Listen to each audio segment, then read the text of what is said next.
नमस्ते बिहार, मैं हूं आपके साथ विभा उपाध्याय। और बिहार में अनलॉक 6 को लेकर सरकार ने बड़ा फैसला लिया है। सीएम नीतीश कुमार ने ट्वीट कर अनलॉक 6 की जानकारी दी, जिसमें मुख्यमंत्री नीतीश कुमार ने लिखा कि देखिए, कोरोना संक्रमण में कमी को देखते हुए दिनांक 7 अगस्त से लेकर 25 अगस्त तक सभी दुकानों को साप्ताहिक बंदी के साथ खोलने का निर्णय लिया गया है। 9वीं से लेकर 10वीं कक्षा 7 अगस्त से एवं पहली से लेकर 8वीं कक्षा 16 अगस्त से खुल जाएंगी। कोचिंग संस्थान की अगर बात करें तो कोचिंग संस्थान के छात्रों की 50% उपस्थिति एक दिन छोड़कर के साथ कार्य जो है वो किए जाएंगे, यानी कि अल्टरनेट डे पर ये उपस्थिति होनी चाहिए। 50% उपस्थिति पहले हो। सार्वजनिक वाहनों को पूर्ण क्षमता के साथ चलने की अनुमति होगी। प्रतिबंधों के साथ सिनेमा हॉल एवं शॉपिंग मॉल्स भी अब खोल दिए जाएंगे। तो देखिए, बिहार में अनलॉक 6 में क्या कुछ बदलाव किया गया है, उससे जानना बेहद जरूरी है। तो आपको बताते चलें कि 7 अगस्त से स्कूल में कौन कौन सी, तो 9वीं से लेकर 10वीं तक की पढ़ाई जो है वो शुरू हो जाएगी। बिहार में अनलॉक 6 में क्या कुछ रियायतें अब सामने आ चुकी हैं। 16 अगस्त से लेकर स्कूलों में पहली से लेकर 8वीं तक की पढ़ाई अब शुरू होती हुई नजर आएगी आपको। कोचिंग संस्थानों की बात कर लें तो प्रतियोगिता परीक्षा की पढ़ाई अब शुरू होगी। कोचिंग संस्थानों में ये रियायत भी दी गई है। 10वीं से ऊपर तक की पढ़ाई के लिए कोचिंग संस्थान खुलेंगे। वहीं 50% उपस्थिति के साथ स्कूल और कोचिंग संस्थानों को खोलने की अनुमति इस अनलॉक 6 के जरिए दी गई है। एक दिन बीच कर, यानी कि अल्टरनेट डे करके स्कूल कोचिंग संस्थान खोले जाएंगे।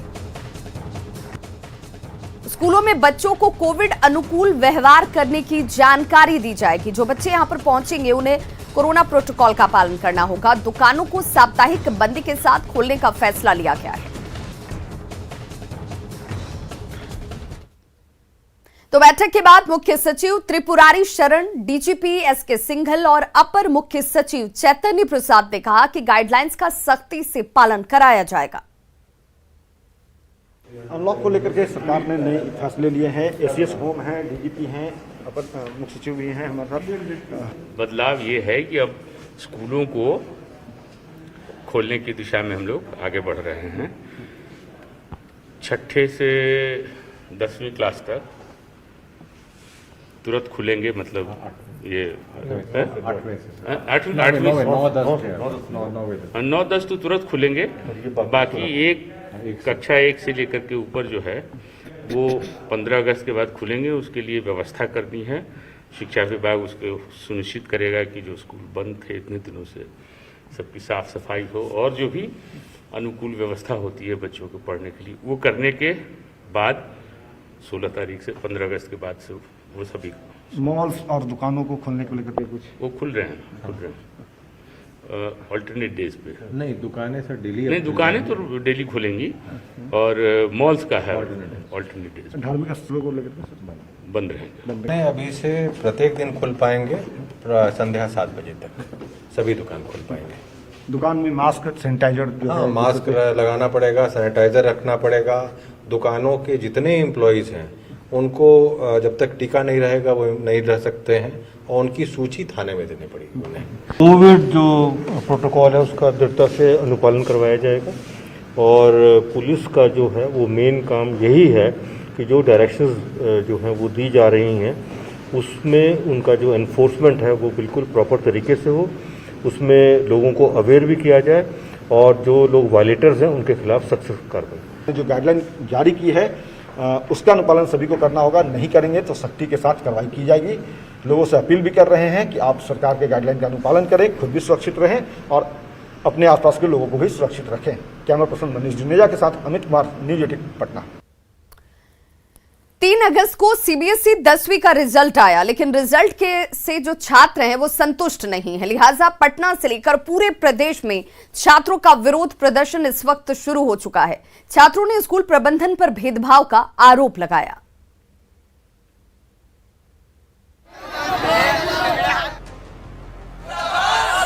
ये विरोध और प्रदर्शन सीबीएसई के रिजल्ट को लेकर है।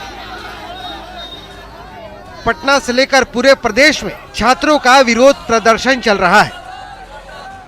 छात्रों का आरोप है कि उनके साथ बड़ा धोखा हुआ है। जिन छात्रों को टॉप करने की उम्मीद थी वो भी 60% अंक पर सिमट कर रह चुके हैं। ये है पटना के खजांची रोड का टी रजा स्कूल, जहां छात्रों ने रिजल्ट पर रोष जाहिर किया। छात्रों का आरोप है कि स्कूल ने मनमानी की है। हंगामे को देखते हुए स्कूल के मुख्य गेट को बंद कर दिया गया और बच्चों को बाहर निकाल दिया गया। जिनको 90s के अंदर आना चाहिए और उन सबका परसेंटेज आ गया 50s, 60s, 40s और कुछ लोगों को तो फेल भी कर दिया गया। और साथ में आप ही बताइए कि 60% पे जो हम लोग इतना हार्ड वर्क करते थे रात में पढ़कर और दिन में पढ़ के, क्या ये नॉर्मल कॉलेजेस वगैरह में एडमिशन लेने के लिए वो भी नहीं लेगा? 60% पे पूछेगा हम लोगों को। ये इनके मार्क्स दिए हुए, इन्होंने हमें सबको 60% दिया है। इस परसेंटेज पे हमारा आंगनवाड़ी में भी एडमिशन नहीं होगा। पटना ही नहीं, बांका में भी छात्रों ने रिजल्ट में गड़बड़ी का आरोप लगाया। बच्चों का सीधा सीधा आरोप है कि रिजल्ट में जो क्राइटेरिया तय किया गया था उसके हिसाब से उनका रिजल्ट नहीं है। छात्र स्कूल पर बड़ा आरोप ये भी लगा रहे हैं कि जो बच्चे स्कूल के टीचर से ट्यूशन पढ़ते थे या फिर जो टीचर के बच्चे हैं उन्हें बम्पर मार्क्स मिले हैं। सीबीएसई का क्राइटेरिया फॉलो नहीं किया गया है, क्योंकि 8-9 में जिस स्टूडेंट को 90+ आता था उस स्टूडेंट को यहाँ पे 45, 50 ऐसा मार्क्स दिया गया है। ऊपर से स्कूल के टीचर के पास जो बच्चे पढ़ते थे उन सबको 90+, 85+ है, और हम लोग जहाँ किसी और के पास पढ़ते थे उस सबको ऐसा नंबर दिया गया है। थ्योरी में सर, साइंस में 15 नंबर, 16 नंबर, ऐसे तो हम लोग नहीं है। सारे स्कूल का रिजल्ट अच्छा है, स्कूल से भेजा गया रिजल्ट, और स्कूल में टीचर बोल रहे हैं कि हम लोग नंबर नहीं भेजे हैं, तो जहाँ से भेजा गया वहाँ पे कंप्लेन करेंगे ना कि हम लोग का रिजल्ट में सुधार होना चाहिए। एडमिशन में आपको प्रॉब्लम होगा? एडमिशन में बहुत प्रॉब्लम होगा सर। रिजल्ट में गड़बड़ी को लेकर जब हमने स्कूल के प्रिंसिपल से बात की तो उन्होंने छात्रों के आरोपों को सिरे से खारिज कर दिया। निराधार है आरोप। सीबीएसई जो भी एफिलिएटेड स्कूल है उसके 3 साल का एवरेज रिजल्ट निकाला है। गड़बड़ी कहीं न कहीं तो जरूर हुई है, क्योंकि 8वीं और 9वीं में अच्छे मार्क्स लाने वाले बच्चों का अंक असेसमेंट में गिर कैसे गया। पटना से संजय कुमार के साथ बांका से नागेंद्र कुमार की रिपोर्ट। और बड़ी खबर इस वक्त कटिहार से आ रही है, जहां के मेयर हत्याकांड में पुलिस को बड़ी सफलता मिली है। हत्याकांड में संलिप्तता में 2 नामजद आरोपी, जिसमें गोल्डी श्रीवास्तव के नाम शामिल थे और विशाल हांडी, इन दोनों को पुलिस ने गिरफ्तार कर लिया है।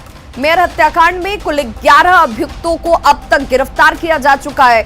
वहीं अब कुल 5 नामजद आरोपी पुलिस की गिरफ्त में है, जबकि 5 गैर नामजद के खिलाफ भी पुलिस वारंट लेकर कुर्की की प्रक्रिया में जुट गई है। वहीं गिरफ्तार नामजद मनीषा को पुलिस रिमांड पर लेकर हत्याकांड से जुड़े कई राज खंगालने में भी इस वक्त पुलिस जुटी हुई है। आपको बताते चलें कि 29 जुलाई को कटिहार के मेयर की हत्या उनके ही आवास से कुछ ही दूरी पर अपराधियों ने गोली मारकर कर दी थी। हत्याकांड में पूर्व में 5 प्राथमिकी अभियुक्त और 4 अप्राथमिकी अभियुक्त गिरफ्तार किए गए थे। आज 2 और प्राथमिकी अभियुक्त गोल्डी श्रीवास्तव और विशाल कुमार को गिरफ्तार किया गया है। इस प्रकार कुल 7 प्राथमिकी अभियुक्तों को गिरफ्तार किया गया है। अब तक कुल 11 गिरफ्तारी हुई है इस मामले में, और 5 अभियुक्त अभी शेष हैं जिनका वारंट प्राप्त कर अग्रिम कार्रवाई की जा रही है। रिमांड में भी है। एक अभियुक्त को रिमांड पर लेकर उनसे भी पूछताछ की जा रही है। सिवान में एक बेकाबू कार ने एक शख्स को टक्कर मार दी और भागने के दौरान कार गड्ढे में पलट गई, जिसमें कार के परखच्चे उड़ जाते हैं। घटना रघुनाथपुर थाना क्षेत्र के आदमपुर गांव की है।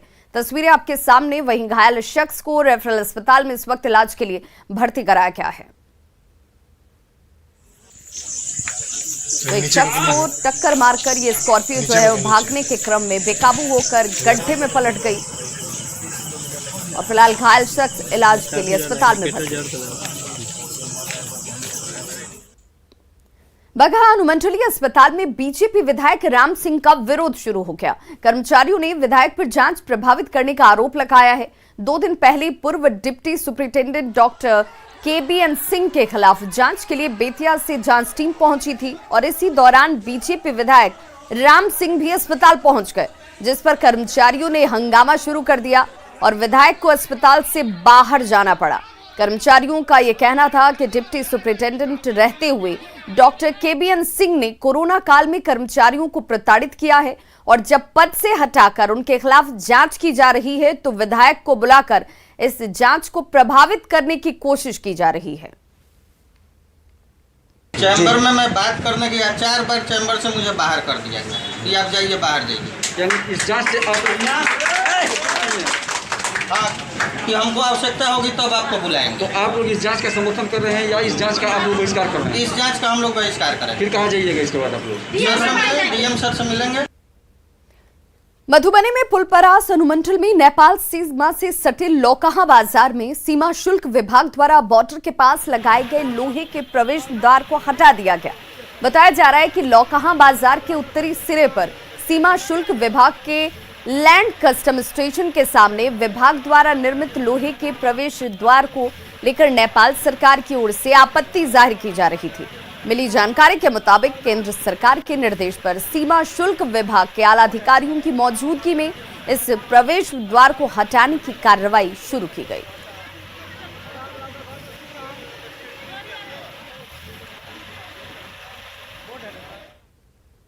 भागलपुर में न्यूज 18 की खबर का बड़ा असर हुआ है। सोमवार को न्यूज 18 ने खबर दिखाई थी कि जांच के दौरान कोतवाली थाने के एएसआई एक शख्स को थप्पड़ मार रहे हैं। देखिए, आपको ये तस्वीरें इस वक्त नजर आ रही होंगी, जिसे न्यूज 18 ने बेहद प्रमुखता से दिखाया कि कैसे एएसआई यहां पर एक शख्स को थप्पड़ मारते नजर आते हैं। इसके बाद एसपी ने मामले की जांच के आदेश दे दिए और एएसआई को लाइन हाजिर किया गया है। दरअसल गाड़ी की चेकिंग के दौरान कोतवाली थाने में तैनात एएसआई ने बाइक सवार को थप्पड़ जड़ दिया।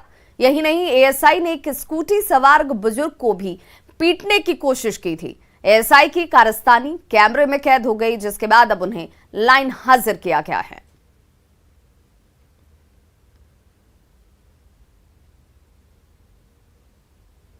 गंगा के जलस्तर में लगातार हो रही वृद्धि से बाढ़ के खतरे को लेकर आरा के बड़हरा प्रखंड के लोगों की परेशानी इस वक्त बढ़ी हुई है। बड़हरा प्रखंड की कई जगहों पर सड़क पर पानी है, जिस वजह से लौकरा बखुरापुर रोड पर गाड़ियों का परिचालन जो है पूरी तरह से बंद हो चुका है। वहीं दर्जन भर गांव के बधार पूरी तरह से पानी से जलमग्न है। हालांकि अभी गंगा का जलस्तर खतरे के निशान से नीचे है, लेकिन लगातार इसके जलस्तर में वृद्धि की वजह से इन इलाकों में रहने वाले लोगों की परेशानी जरूर बढ़ गई है।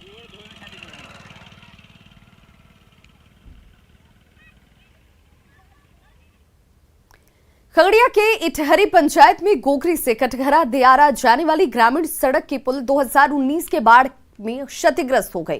तस्वीरें देख सकते हैं आप कि ये जो पुल थी वो 2019 की बाढ़ में पूरी तरह से टूट जाती है, ध्वस्त हो जाती है। उसके बाद आज तक इस पुल का न तो निर्माण कराया गया और न ही इसकी मरम्मत ही। ग्रामीणों को इस वजह से आने जाने में खासी परेशानी हो रही है। ग्रामीणों का यह आरोप भी है कि पुल बनने के 2 साल के अंदर ही पुल टूट गई। गोगरी के भुरिया दियरा के ग्रामीणों से बातचीत की खगड़िया संवाददाता दिग्विजय ने। बिहार में ग्रामीण सड़कों की स्थिति क्या है, यह हम आपको दिखा रहे हैं। अभी हम हैं खड़े खगड़िया के गोगरी प्रखंड के भुरिया गांव में, जहां पर कि आप देख सकते हैं कि महज 2 साल पहले एक तरह से कहे कि ये पुल बनकर के तैयार हुआ था, लेकिन जो स्थिति है, जो 2019 में जो बाढ़ आई थी, उस बाढ़ में यह पुल पूरा धराशायी हो गया। ये पूरा तस्वीर आप देख सकते हैं। जो हाल स्थिति पुल बना हुआ है, जो पूरा दियरा क्षेत्र है, ये भुरिया दियरा जहाँ पर पड़ता है, वहाँ की ये सड़कें हैं। जो स्थानीय लोग हैं उनका साफ तौर पर कहना है कि जो सड़क बनी थी बाढ़ आते ही महज 1 साल के अंदर ही टूट गई थी। गांव वाले से हम बात करते हैं। 2019 का जो बाढ़ आया था, उसी टाइम ये पुल 19 से पहले ये पुल साल भर पहले बना था, और 19 में जब बाढ़ आया तो बाढ़ पूरा हुआ भी नहीं कि ये पुल खत्म हो गया, यानी धंस गया नीचे। पुल तो टूटा हुआ है, इसमें कौन ठेकेदार बनाया है नहीं बनाया है तो मालूम नहीं है हम लोगों को, लेकिन पूरा तरह से धराशायी हो गया है पुल। दिग्विजय कुमार, न्यूज 18 खगड़िया। बिहार में फूड प्रोसेसिंग से जुड़े उद्योग लगाने के लिए 275 से ज्यादा आवेदन आए हैं। अगर इन सभी उद्योगों को लगाने की बिहार सरकार इजाजत दे दे तो 32,273 करोड़ का बिहार में निवेश आएगा। कारोबारियों का ये कहना है कि फूड प्रोसेसिंग से जुड़े उद्योग को बढ़ावा देने के लिए सरकार को विशेष पॉलिसी बनाने की जरूरत है।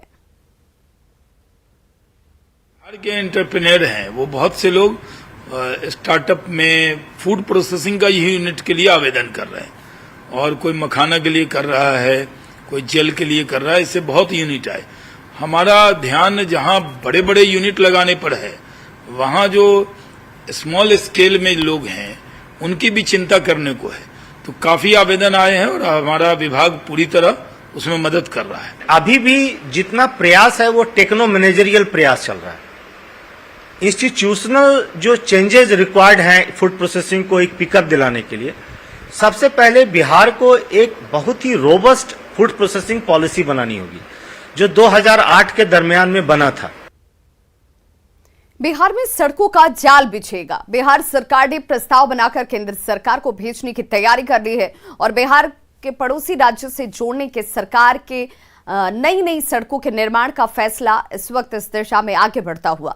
प्रस्तावित सड़कों के निर्माण के बाद बिहार पड़ोसी राज्यों के साथ साथ कोलकाता, दिल्ली और नॉर्थ ईस्ट से सीधा जुड़ जाएगा।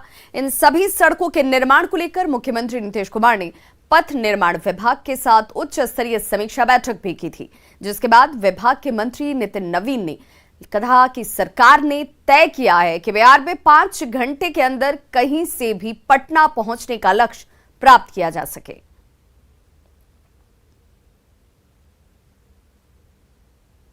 देखिए, आज माननीय मुख्यमंत्री जी के उपस्थिति में हम लोगों ने जो भारतमाला फेज 2 के लिए जो कुछ प्रस्ताव भेजने थे उसकी ओर आज उनके सामने हम लोगों ने प्रेजेंटेशन दिया और विभाग के स्तर पर सारी चीज़ों को उनको अवगत कराया गया, जिसमें मुख्य जो बड़ा प्रोजेक्ट है पटना कोलकाता एक्सप्रेसवे का, जो हम लोग इस बार भारतमाला फेज 2 में डाल रहे हैं कि पटना से पूरा कोलकाता एक्सप्रेसवे तक हम लोग कोलकाता तक एक्सप्रेसवे का निर्माण करना।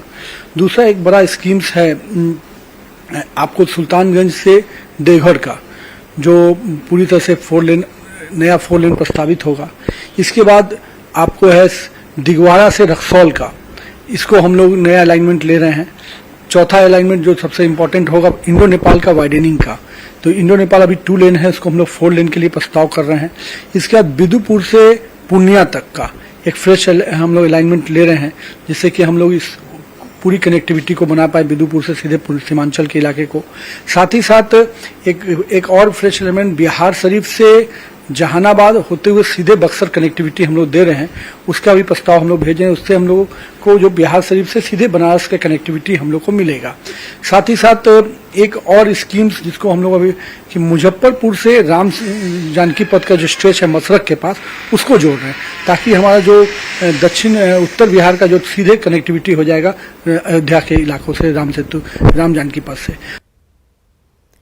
जमुई के दिगरा गांव की 3 बहनें अनाथ जैसी जिंदगी जीने को मजबूर हैं। इन तीनों बहनों को उनके माता पिता छोड़कर पंजाब चले गए। ये बहनें भीख मांगकर किसी तरह से अपना गुजर बसर कर रही हैं। पुलिस अब इन बहनों को चाइल्ड लाइन को सौंपने की तैयारी कर रही है। इसका हालात कुछ भी हो, उससे उसको ऐसा लगता है कोई मतलब नहीं। हम लोगों ने निर्दयी माता पिता 2 बेटों को तो साथ लेते गए, लेकिन दिल पर पत्थर रखकर तीनों बेटियों को उनकी किस्मत के भरोसे छोड़ दिया। अब तीनों बहनें दर दर की ठोकरें खा रही हैं। कभी भीख मिलती है तो पेट का कोई कोना भरता है, वरना पानी पीकर ही सोना पड़ता है। जमुई की सड़कों पर अक्सर तीनों अभागी बहनें भटकती दिखती हैं, तो उनका उदास चेहरा सब कुछ बयां कर देता है। जब जमुई पुलिस ने इन बदनसीब बच्चियों की दास्तान सुनी तो उन्हें चाइल्ड लाइन के हवाले कर दिया। बच्चियों को जिस हालत में छोड़ा गया है, हम लोगों ने उनको अभी रक्षा में रखा है और चाइल्ड वेलफेयर कमेटी के सामने उनको प्रोड्यूस किया जाएगा। दुनिया कहां से कहां पहुंच गई, लेकिन हमारा समाज अभी भी बेटा और बेटी में भेद करने से नहीं चूकता। तभी तो उस माता पिता ने बेटों का तो हाथ पकड़ लिया, लेकिन बेटियों को अनाथ छोड़ दिया। केसी कुंदन, जमुई। अगर हम अपनी जिंदगी में आने वाली हर परिस्थिति में सकारात्मक रहें तो सफलता हमेशा हमारी ही होती है। आज हम आपको एक ऐसी ही शख्सियत से मिलवाएंगे जो बेहद खास हैं, जिनकी जिंदगी में जीत का जज्बा कभी कम नहीं हुआ, जिन्होंने असंभव को संभव किया। मिलिए किरण कनौजिया से, जो भारत की पहली महिला ब्लेड रनर हैं, जिन्होंने जिंदगी में आने वाली हर चुनौती पर अपने पॉजिटिव एटीट्यूड से सफलता हासिल की। हारे हार है, मन के जीते जीत। ऐसी ही एक कहानी है किरण कनौजिया की। 24 दिसंबर को मैं जब हैदराबाद से ट्रैवल कर रही थी, वहाँ पे 2 अननोन बॉयज आए, तो उन्होंने मेरा बैग खींचा। Like it was few seconds में मैं ट्रैक पे गिर जाती हूँ और मेरा पैर कट जाता है। अपनी तकलीफ को भूलकर हारी हुई बाजी को पलटने और जीतने का जो जज्बा और जुनून किरण कनौजिया ने दिखाया, वो हर उस शख्स के लिए एक मिसाल है जो कठिनाइयों में मुस्कुराना और जिंदगी जीना भूल जाते हैं। लॉटो लैंड प्रेजेंट्स, जीतेंगे हम। क्या